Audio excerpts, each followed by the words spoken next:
I just get the feeling, based on the titles and what's being promoted, that there is a lack of care for the audience and maybe a lack of understanding of how much harm things like this could do.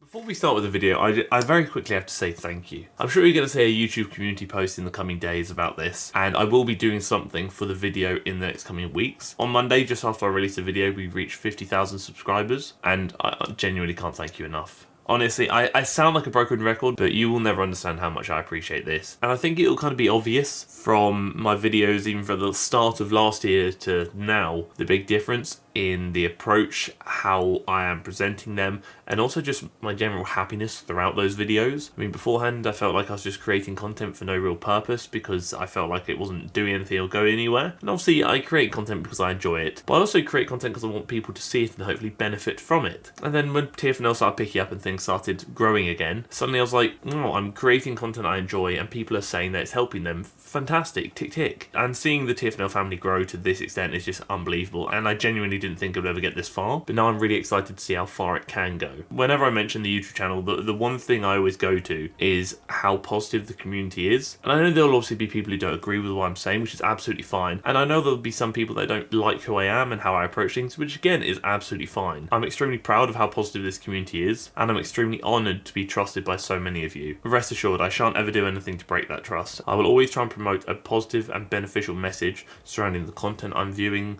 the topic I'm discussing, be that fitness, be that mental health, whatever it may be. I will always try and promote and produce content that at least helps somebody. But obviously now I've already done the pre-video waffle. I do apologise. I always say I'm going to waffle a little bit, not a lot, but I always go on for longer than expected. I'm sorry. This is something that's been lingering on my video list for a while now. Not necessarily directly due to the specific content and what's being featured in the content, but more how it's being marketed. And we'll get to that very shortly. Before we crack on with the video, you know what must be done. If you like the video, please let me know you like the video by dropping a like on the video. 1,200 likes in the first 24 hours is the goal. So if we can reach that, that'll be bloody splendid. I would really appreciate it. If you haven't already, please do consider clicking the red button down below and subscribing to the channel, and maybe even the bell next to it so you get notified when I upload every week, twice a week. And if you have a question you want me to answer at the end of the next video, drop it down below for comment question of the week, and I shall do so. I'm about to sneeze. Woo! Where am I? Oh, I'm not feeling good about this hat. Oh, I don't think it's going to fit. I can smell the size not being adequate. Oh, it actually doesn't fit. Oh! Oh! How do I look? So all those people say, oh, Harry, you don't have a big head. Wait till you see me in person. You'll be like, wow, that's a big head. Oh, I'm not sure how I feel about it. Oh, I don't know how I feel about that. We're going to talk about an individual who goes under the YouTube name Eva Fitness, a channel with over 1.2 million subscribers. We're going to briefly look at the workout, but we're going to discuss a few things deeper than merely what is being shown in the workouts. This is a 20-minute full workout for belly fat, side fat, and thigh fat. I know some of you already know one of the points I'm about to cover before I even mention it, but we'll get to that shortly. So just to clarify very quickly, there is no disclaimer or anything in the description. None of that. There's nothing before and after the video. This is literally the video this. We're going to discuss the workout. I know muscle building's a topic I often go back to on my channel regarding a lot of the workouts I see. I'm going to eliminate that entirely because this workout is obviously not targeted for muscle building. This is very much targeting calorie expenditure, apparently spot reducing fat, which is the first thing we're going to bring up today. I've said it many times before, but I'm going to continue to say it because this may be the first video of mine you've ever seen, and you may still believe that spot reducing fat is possible. Unfortunately, you cannot choose where you lose fat. So whatever workout you do, however you train, however you choose to eat, will not determine where you lose fat, nor will it determine where you gain fat. Fat loss and fat gain is largely determined by genetics.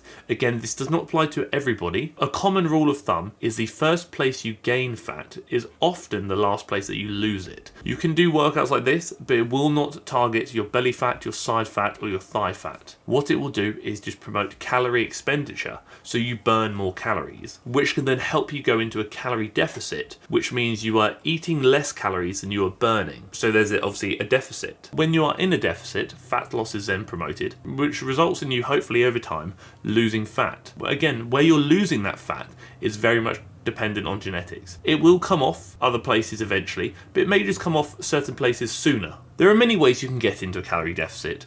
You can eat a bit less, you can move a bit more, You can do both. The movement doesn't have to be workouts like this. It could be resistance training. It could merely be walking. Anything you like to do, as long as you're moving more, that's going to promote calorie expenditure. And then if you're eating less, that's going to almost further enhance the deficit. But again, I will state, do not try and lose too much too quickly, but I'm going to cover that shortly. Workouts like this, honestly, I'm not trying to be disrespectful, I never am, because I do appreciate that Eva Fitness, I don't know if this individual is Eva Fitness or they're collectively as a 3 Eva Fitness, I do appreciate they are encouraging people to be more active, people to move. That's fantastic. And at the end of the day, if you enjoy these workouts and that then allows you to stick with them and it aligns with your goals, sure, go for it. You know, do whatever makes you happy, and I will always support and respect that. And I also have to remember that not everybody wants the optimal approach to training, be that fat loss, muscle gain, whatever it may be. Some people just want to enjoy it, which is absolutely fine. I think when it comes to calorie expenditure, like doing kind of aerobic based movements and workouts, what you're doing isn't necessarily hugely important. What's more important is that you're doing it safely and correctly, and also that you are just moving more. So it's almost like the exercise selection and movement selection isn't quite as important as it would be if you were looking to, let's say, build muscle mass. Because obviously with muscle mass you can be a bit more specific. You can actually determine where you gain muscle by working out that area with specific movements, etc, etc. Whereas with calorie expenditure, you're kind of just burning calories and looking to lose fat throughout the entire body by additional movement, perhaps. These workouts obviously do involve a fair amount of movement. As you can see, all 3 individuals are moving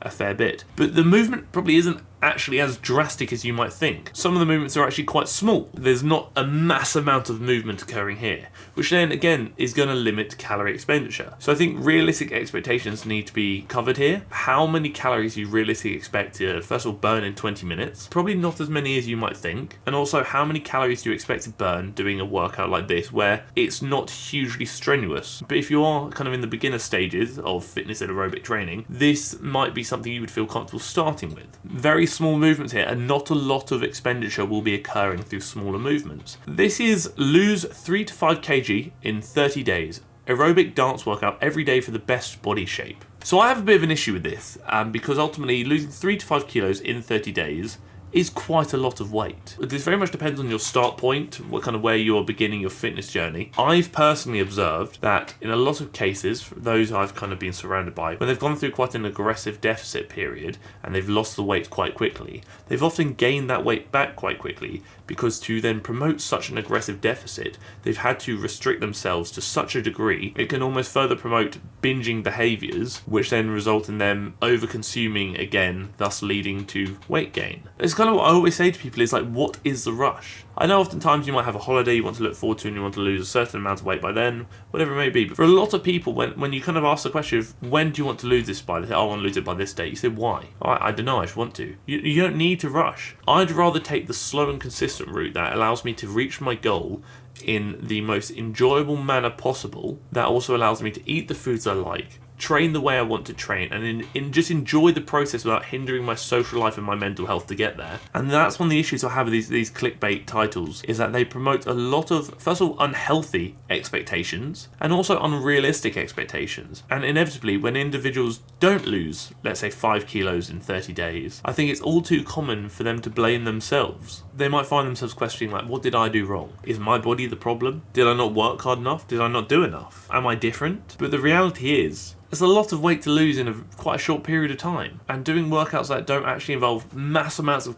caloric expenditure like these ones aren't really going to help you get there too effectively and too efficiently. Again, then you kind of question, like, why the clickbait? And unfortunately, I covered this a few times, but I do understand that YouTube thrives on clickbait. I will never include titles that could be harmful or lead to unrealistic expectations. The titles I choose very much promote a question that can maybe be perceived as negative, mainly for the interest, in which I kind of tend to answer that question, hopefully in a positive manner. Why might this individual be incorporating clickbait to this extent? Is it because they genuinely believe you can lose this much weight in 30 days and it's healthy to do so? Is it purely just for the views and the interaction, which again this will likely promote? Is it lack of care for the audience? There are so many things to consider, but I deem clickbait like this to be quite harmful, and again promote unrealistic expectations, which is not only going to lead to a negative perception of oneself, especially once they realise that they have not achieved what they are almost being promised to achieve here, but that could really negatively impact the individual's mental health. Because a lot of times beginners may be coming to these workouts with the idea of, look, I'm going to make a change, I'm going to do something, this is telling me I can do what I want to do in 30 days, which is fantastic. Then they get there, they don't achieve what they wanted to achieve in 30 days, and they may well end up finding themselves quitting because they're like, well, I couldn't do what I was promised, so maybe I'm just not cut out for this, maybe I'm not good enough for this. And the last thing you want is for that to lead to someone to have a negative relationship with their body, a negative relationship with fitness, and God forbid a negative relationship with food as well. In the fitness world, when you're creating content, you have to be so careful because there are so many things that could impact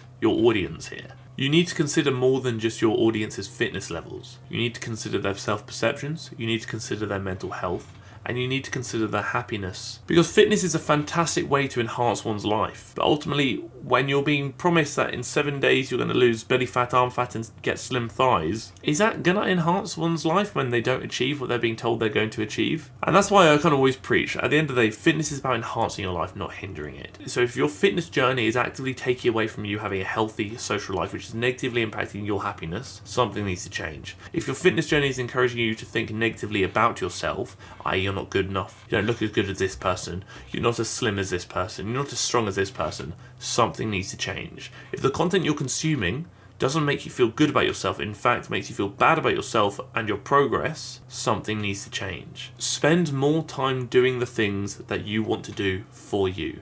Eliminate the expectations, enjoy the process, enjoy the journey, and I can guarantee you will be more likely to stick to it and you'll be much happier with the outcome. Baby steps are still steps. As long as you're moving forward, something's headed in the right direction. But we don't move forward all the time. Sometimes we plateau. Sometimes something happens in life that leads us to regress a little bit, step back a bit. That could be due to our mental health. That could be due to personal things going on at home and in our lives. Or that could just be because we're overwhelmed and need to step back and just breathe. Or maybe we're developing an unhealthy relationship with training that we need to assess. Please remember, there is no rush, there is no pressure, and you need to learn to be kinder to yourself. You're doing the best that you can do, and provided that you're doing that for you, I think that's a huge win. I'm not trying to disrespect Eva Fitness in the slightest. I will always state that I appreciate people encouraging people to live an active and healthy lifestyle. I really respect that. And if these videos get you into fitness and start your fitness journey, then they've served a purpose, which I respect. I'm just stating I don't appreciate the extensive clickbait. Expectations need to be managed when looking at, first of all, what's being promised and what's being displayed through these workouts. It almost does make me feel a bit disappointed that I just get the feeling, based on the titles and what's being promoted, that there is a lack of care for the audience and maybe a lack of understanding of how much harm things like this could do. I mean, like, without an audience, we don't have a platform, and without a platform, we can't spread a message. So surely it makes sense to promote positivity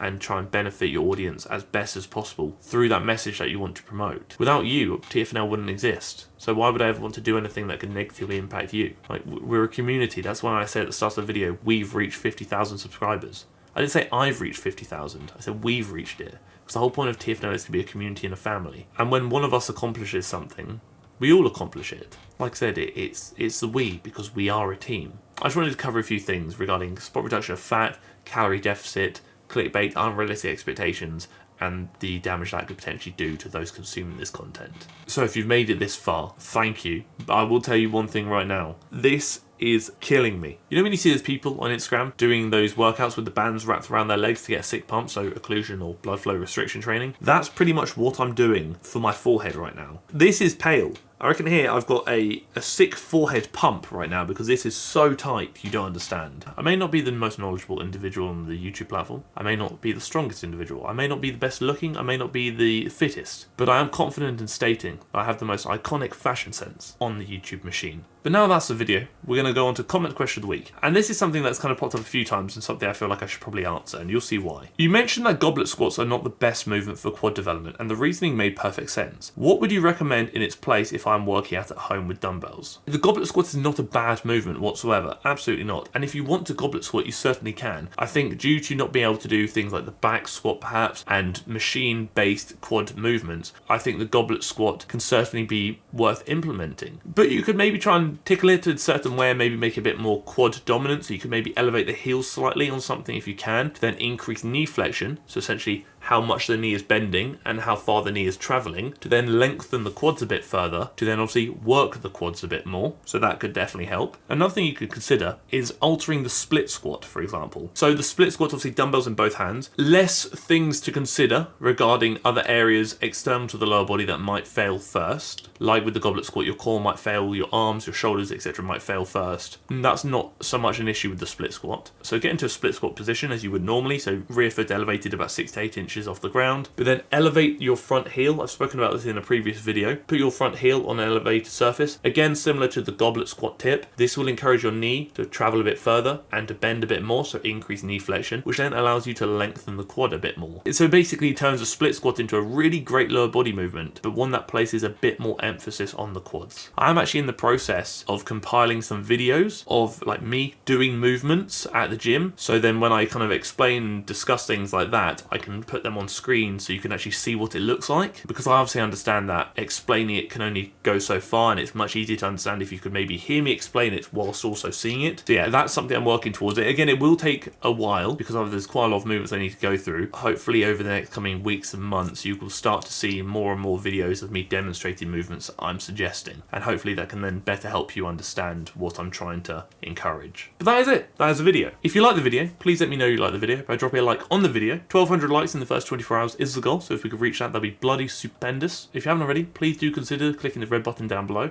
and maybe even the bell next to it so you get notified when I upload every week, twice a week. And if you too have a question you want me to answer at the end of the next video, drop it down below for comment question of the week and I shall do so. Thank you for tolerating me. Thank you for 50,000 subscribers, and thank you for tolerating the video.